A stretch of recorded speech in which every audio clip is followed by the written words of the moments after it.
चं आयोजन या ठिकाणी झालं। त्र्यंबकेश्वरमध्ये मुख्यमंत्री आहेत, राधाकृष्ण विखे पाटील साहेब आहेत आणि इथं चौंडी या ठिकाणी पुण्यश्लोक अहिल्या देवींचं जन्मस्थळ आहे। ही पवित्र भूमी आहे। या पवित्र भूमीतून देखील या जलयात्रेला सुरुवात झालेली आहे। आजचा दिवस ऐतिहासिक आहे।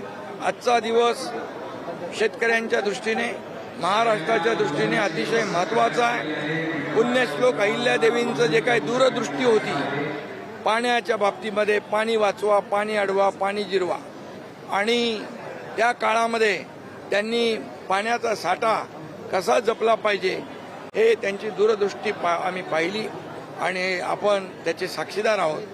आणि म्हणूनच आजचा जो त्यांच्या त्रिशताब्दी वर्षानिमित्त अतिशय स्तुत्य असा गोदा ते नर्मदा हा जलयात्रेचा जो उपक्रम आहे अतिशय चांगला उपक्रम आहे आणि जन्मभूमी ते कर्मभूमीपर्यंत ही यात्रा जाईल आणि याच्यामुळे पाण्यामध्ये मोठ्या प्रमाणामध्ये जनजागृती होईल। पाण्यासाठी लोक त्याच्यामध्ये सहभागी होतील आणि इथलं नियोजन माजी खासदार सुजय विखे पाटील यांनी केलंय।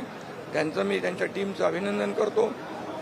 सभापती रामभाऊ इकडे आहेत आणि म्हणून आज अतिशय फक्त एक ही जलयात्रा जी आहे ही महाराष्ट्राच्या दृष्टीने ऐतिहासिक आहे।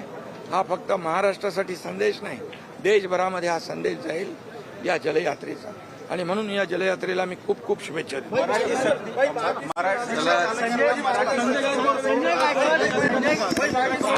संजय गायकवाडनं समज दिले आणि त्यांनी माफी मागितलेली आहे।